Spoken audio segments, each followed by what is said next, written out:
Welcome back, everyone. It's your friendly neighborhood consumer tech specialist, Brittany Saxton, and we are talking about email apps for beginners, starting with Gmail. So for this particular video, I did use an Android device because, as you'll see, Android on the left and iOS on the right, they pretty much look identical. There may be a few different things from one to the other, but it wasn't a big enough difference for it not to be easy to understand by using an Android device. So the Android device I used was a Samsung Note 8. So that way we kind of see what it looks like on that device for once, since we usually always use iOS devices. Now, if things look different on your device, please keep that in mind. That will happen. So depending on the brand of Android that you have and the version of iOS or Android operating system that you're using, some things may look different. So let's jump on into it. So let's take a little tour of Gmail app.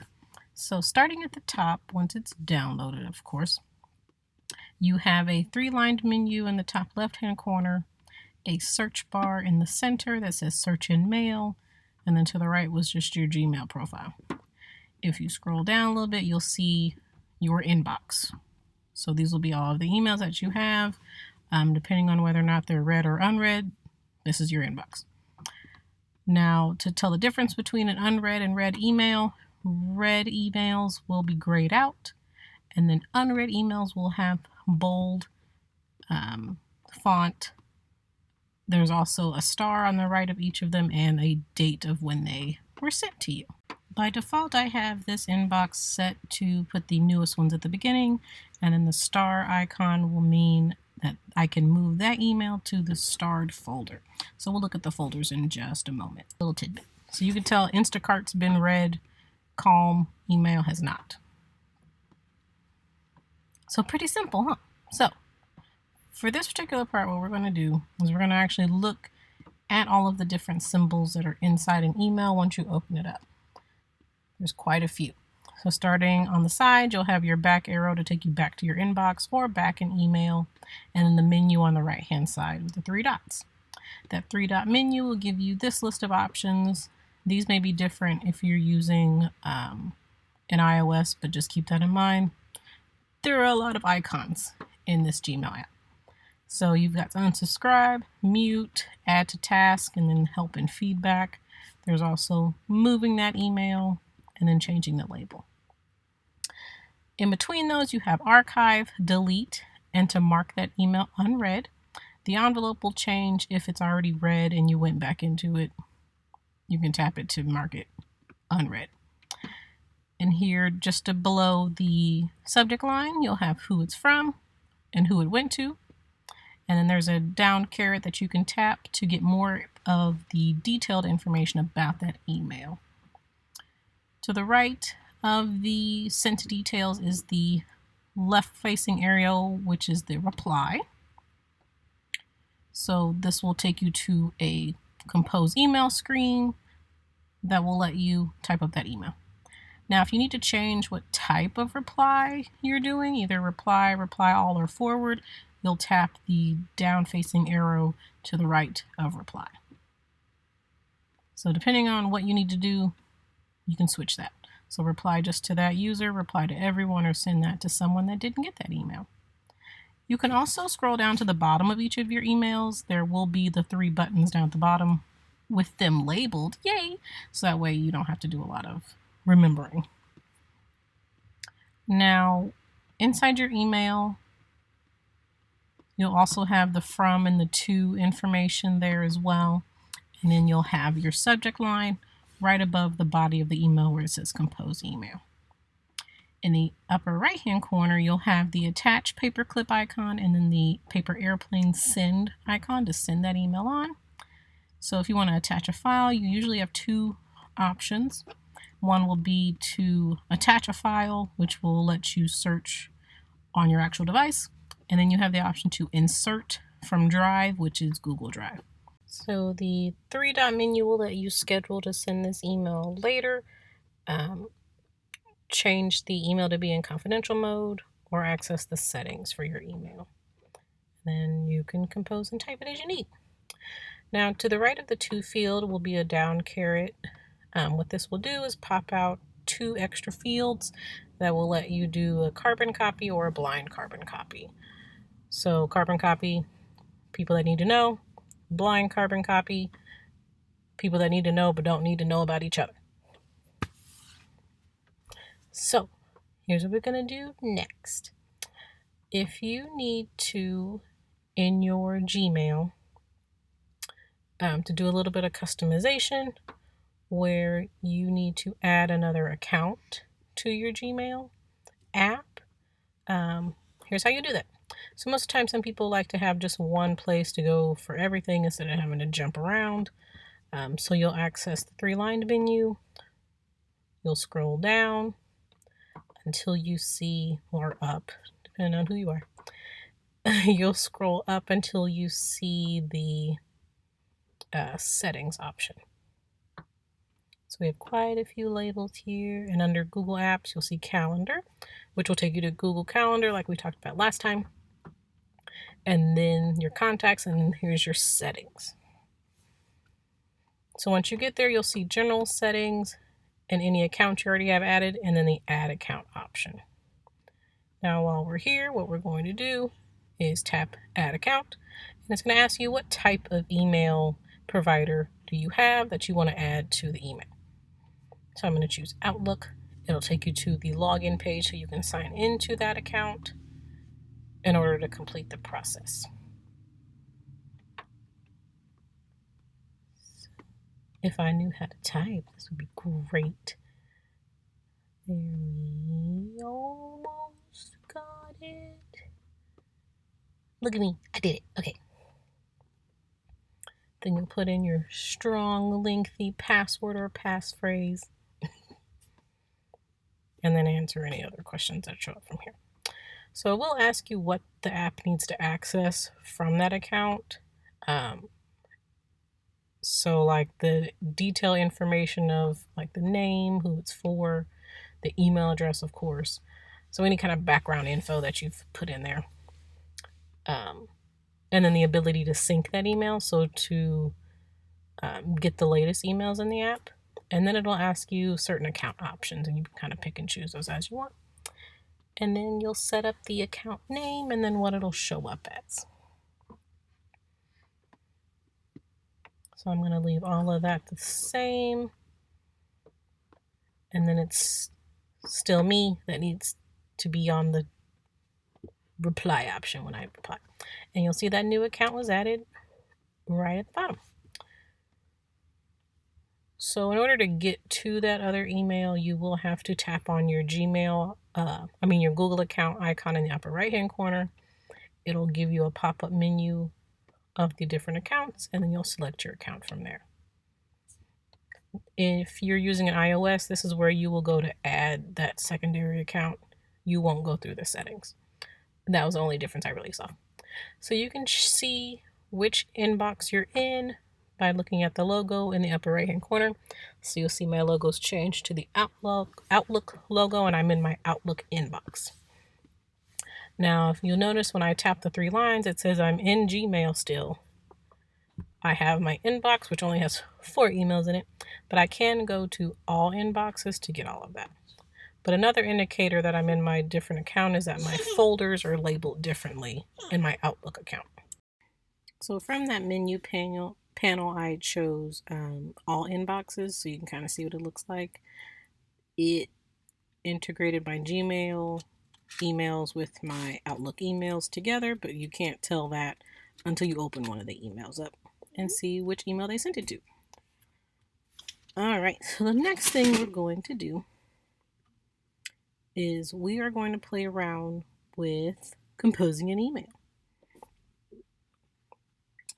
And then before we do that, I didn't show you how to refresh earlier. You just pull down on the middle of the screen to refresh. And then you'll tap Compose in the bottom right-hand corner. Now, this is where the other account can come in handy. If you tap that down arrow in the From section, this will let you choose the other account to send the email from without having to switch inboxes. So I'm just typing out something meaningless. Now the reason you may switch which account you're using could be because you have a personal account and a professional account, so one you conduct all your business from, but you have them all added to the Gmail app just so you can maintain and do maintenance on them all at the same time, but you only maybe send things to certain people from your personal account. Now keep in mind as I type out this poorly written email that it is not in proper email etiquette form. It's strictly for demonstration purposes. So do as I say, not as I do type of situation. I'd obviously have a greeting and a closing and a coherent sentence and probably a better subject line. But for now, I'm just typing things out because this will help give us a little bit of some fluff. We have something to read. Now, what I'll do now is when you want to edit something or format it, you'll double tap on one of the words and you'll get this toolbar here that says Format, Cut, Copy, Select All, or Dictionary. This is nowhere near the amount of options you have when you're formatting an email in the browser, but this is what you have. If you choose Format, you do have bold, italicize, underline, font color, and highlight, which is the bucket.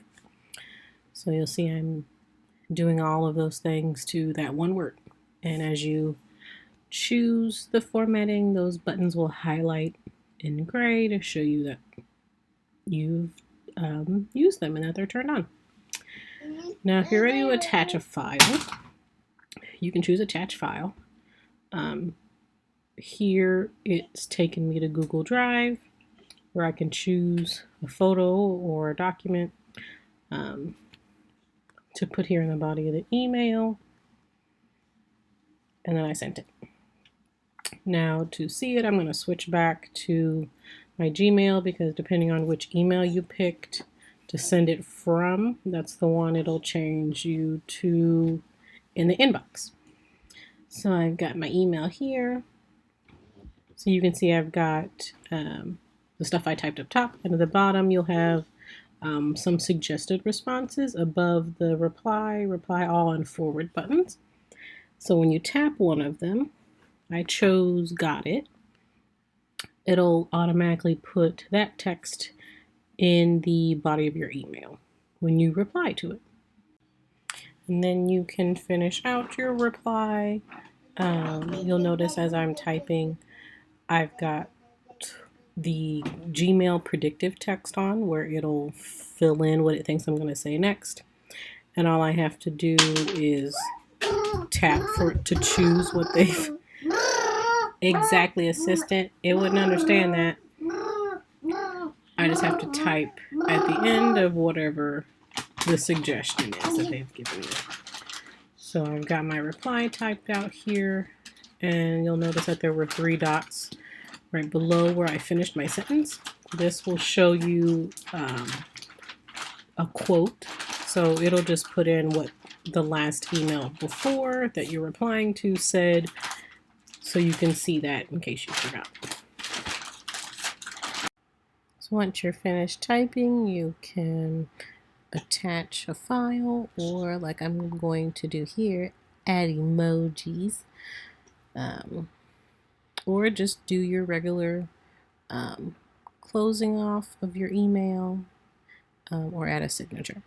And once you send it, you'll see that the reply will come after the email prior. And then you can reply to that and keep the chain going. It'll keep that whole thread together. So what I'm going to show you now is when you are cleaning up your inbox, you may want quick ways to move emails from one place to another, or a quick way to delete them, or quick ways to archive them. It really depends. So what you can do is each email can slide, either slide left or slide right, and it'll show you a icon.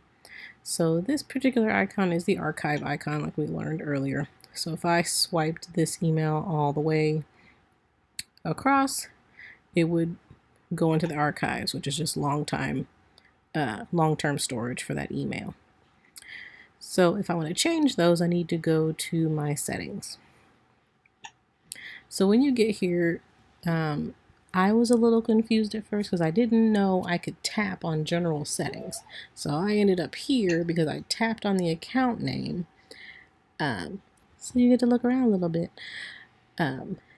The account that you tap on in that settings screen, these will be the settings for that specific account.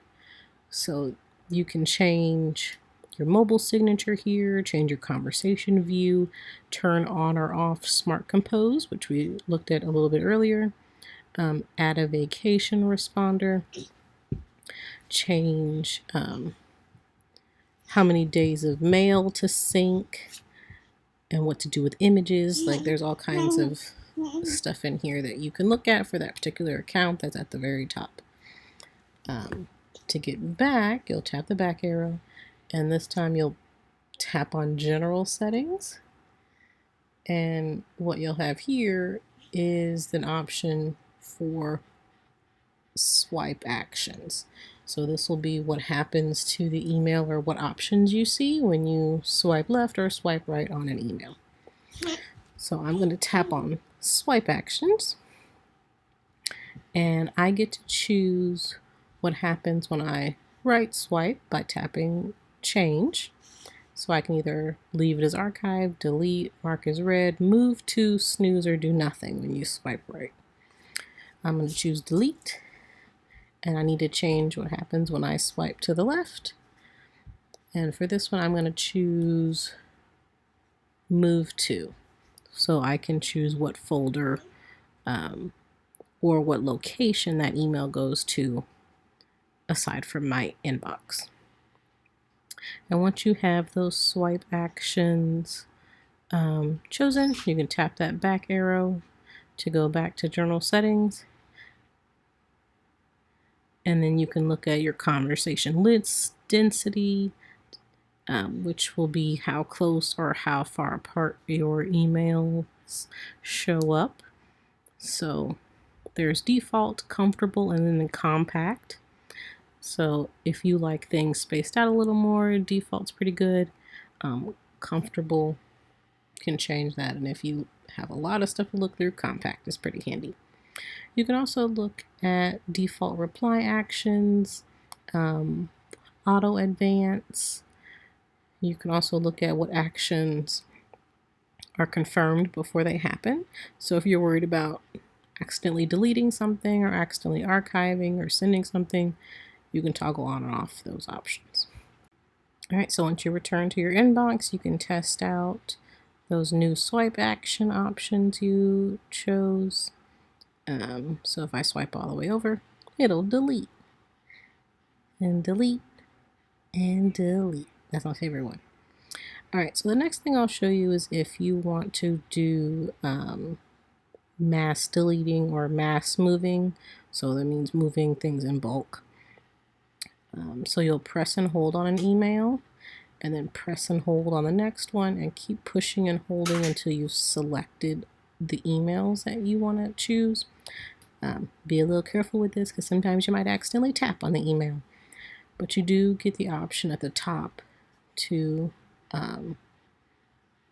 archive them, delete them, or choose the mark read, or choose the menu to snooze them, move them, and do a few more options. All right, that's what I have for you. Before I let you go, here is a small recap of what we talked about in today's video. So we took a tour of the Gmail app, in case you weren't quite familiar with it. Then we checked out the parts of the email, so how to reply to an email. We looked at the forward options, how to attach a file to it. Then we looked at how to add other email accounts, because nowadays we have more than one account. but we don't want to go to 15 different apps to get there to check those emails. So adding those accounts streamline that process for us. Then we looked at how to switch to those accounts so we can check those inboxes without leaving the Gmail app. Then we composed an email, typed a little bit, looked at the formatting options. Then we accessed the swipe action so we can maintain our inbox and keep it nice and clean. And then we talked about selecting multiple emails for mass deleting. For the last installment of our Gmail mail series, we will be looking at how to create Gmail contacts and maintain your contacts in the online version. And if there was anything that you wanted to talk about in regards to Gmail and you have a question, leave me a comment below. Don't sit on it. I want to know what you want to know about. Hope to hear from you. And we want to thank you for watching. Follow us to find more videos just like this. Our page on Facebook is MCPL 360. We're here every Tuesday, Wednesday, and Friday. And if you miss us on Facebook, you'll still find these same videos on our YouTube channel at MCPL Mo. Find our consumer technology playlist. Have a good day.